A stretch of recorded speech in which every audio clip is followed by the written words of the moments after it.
Welcome to Must Reads. I'm Alice McKenzie, and this is a series of interviews with authors of recent books in homiletics sponsored by the Perkins Center for Preaching Excellence at SMU. And today, my guest is Reverend Dr. Carolyn Lewis. Dr. Lewis holds the Marbury Anderson Chair in Biblical Preaching at Luther Seminary in St. Paul, Minnesota.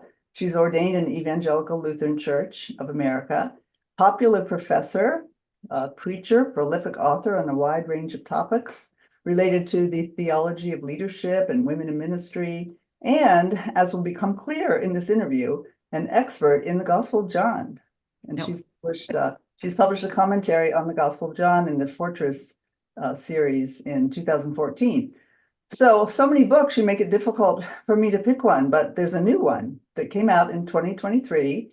And we are focusing on that today. It is called Preaching the Word, Contemporary Approaches to the Bible for the Pulpit. And so I greet you and thank you so much for your time with us. Delighted to be here, Alice. Thank you so much. Sure.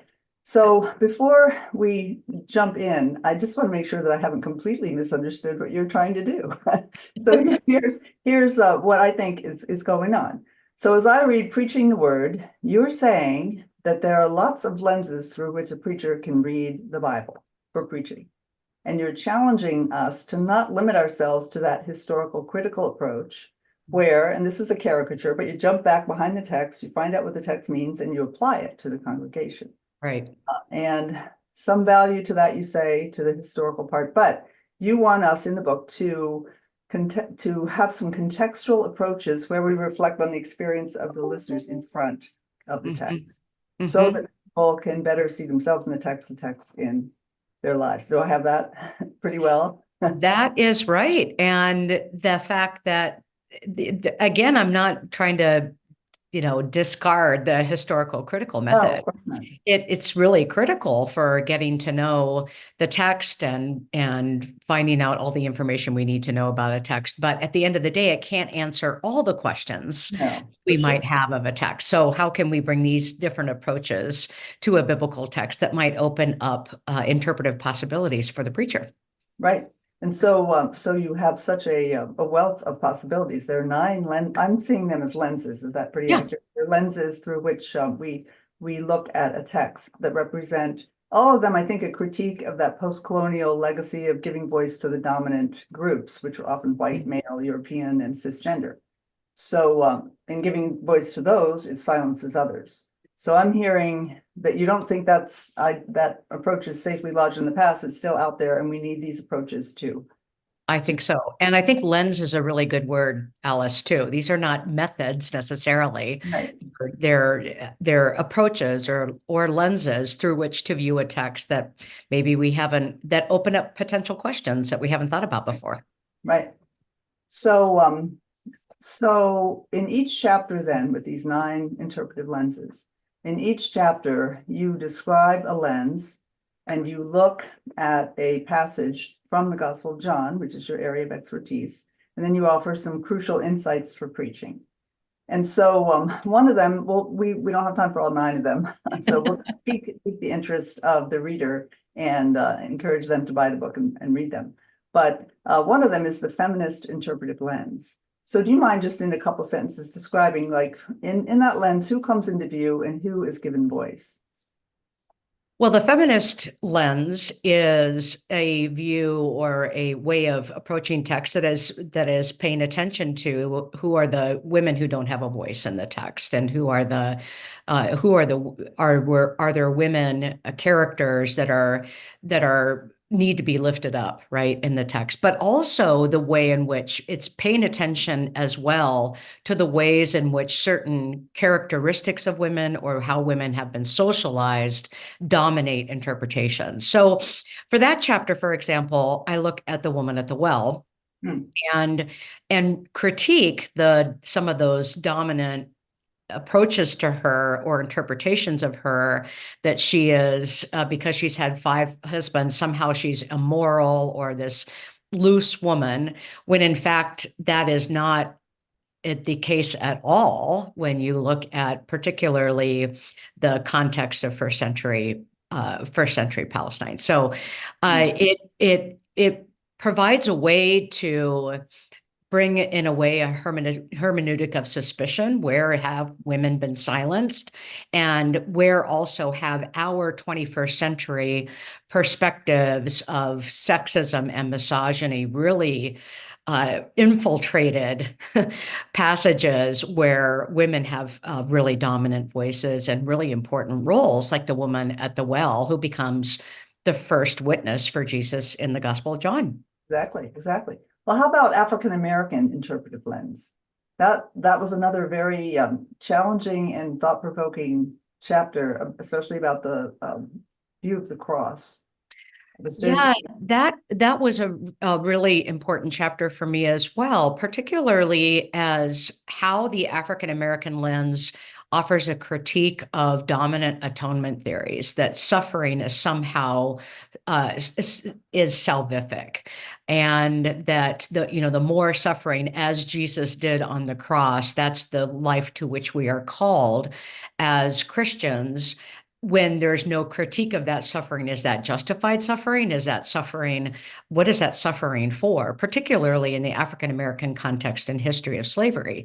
And so an African American lens looks, for example, at the cross as not this, as how Jesus' suffering is suffering of solidarity, and not suffering that is salvific in any way, but it really is demonstration of Jesus' humanity on the cross, and also particularly the way in which the cross functions also as a critique of empire, that this is what the dominant culture or the controlling culture, the empire culture, does to persons who speak out against injustice, who speak out against those that sort of systemic sin like racism. And so this is what empire does. It silences those who would speak out for liberation and for freedom. So all of a sudden, the cross comes into view as not solely this moment of salvation for the world, but much larger than that in terms of how God enters into the world. As I was reading it, I had many light bulbs go off, but one of them was, okay, the cross is not just about the forgiveness of my individual sins, but it is about freedom for a collective group of people. Exactly. And then I appreciated, before we move on to the next lens, I just wanted to lift up how much I appreciated your emphasis on kind of debunking the stereotype that in John, Jesus is this magisterial above it all figure, but he really is, even though he's the I am and the word made flesh, he is a victim. And he is a human being. So I really appreciated that.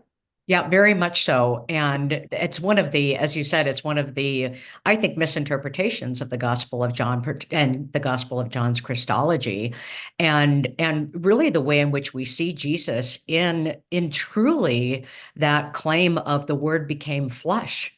And so what does it mean that the Word became flesh? Where does that show up? What does that look like? And so, and that's another perspective, I think, with all of these approaches, lifts up more in the Gospel of John, where you have an approach that's coming from, contextual human beings in real life situations, and how we see Jesus entering into those spaces as well. Right. So now the queer interpretive lens and the provocative statement that Jesus is not Jesus, but John's gospel is the queerest gospel of all. So where, as I was reading it, I thought, well, when we look at the Gospel of John through this lens, many insights light up. They really do. And I was so moved by digging deep into this perspective, and the way in which it brings to the surface all of these passages and these moments where you just kind of overlook. So one of the primary ones is Lazarus, right, coming out of the tomb, and how Jesus calls to those of us, or those in the LGBTQIA community, to come out of those tombs, come out of those those places that have confined them and have controlled them, and to come out and be right, be free, be liberated, Right. and have new life. And there's new life in that coming out, right? And then the other aspect about Lazarus that I found so interesting too is that there's a communal responsibility through a queer approach to say, when Jesus says, unbind him and let him go, how is it that we as allies, as a community coming alongside the queer community, how is it that we are then also participating in that freedom, Right. advocating for that liberation? How do we then keep unbinding those who have been bound and those who have been enclosed in those closets and those tombs?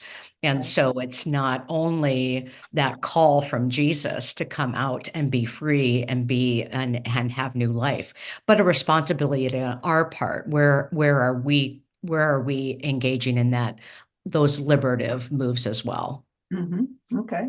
And I really resonated with the insight that, when Jesus encounters all these troubled people one-on-one throughout the gospel, Hmm. you'd say that he calls them, he reminds them of the grace of their true selves. Hmm. That Hmm. was beautiful insight. So then what about finally then disability hermeneutic? What about that lens?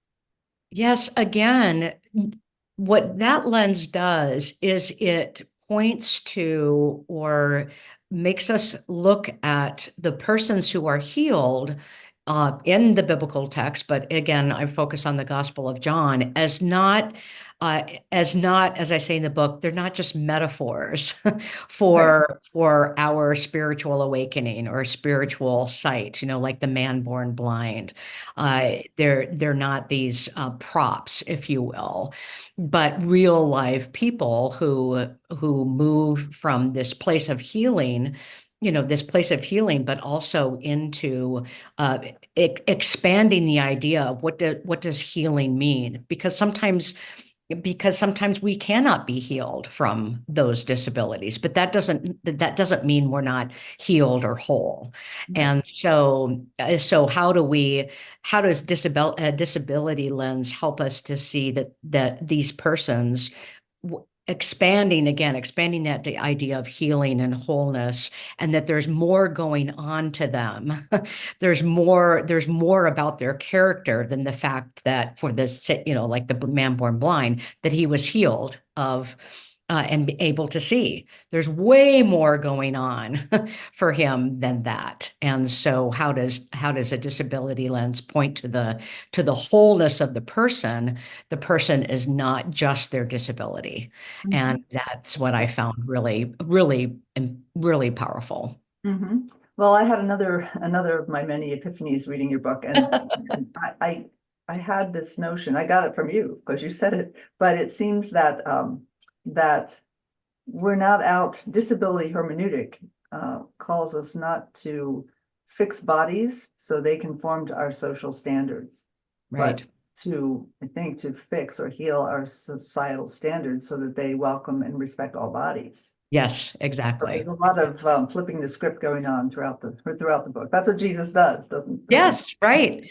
he does. Right. And so it's not only what happens is that it's not only a lens or approach to a particular biblical passage, but it really then is a lens through which to view ourselves as Right, well as right, as society, and what are our underlying biases and ideologies with regard to theology, but also with regard to marginalized communities.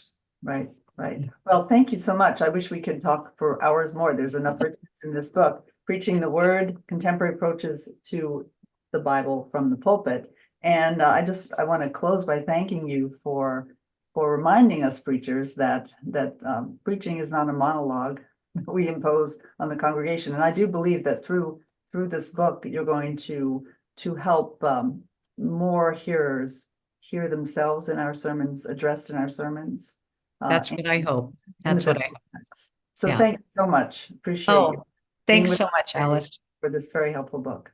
You're very welcome. Thank you.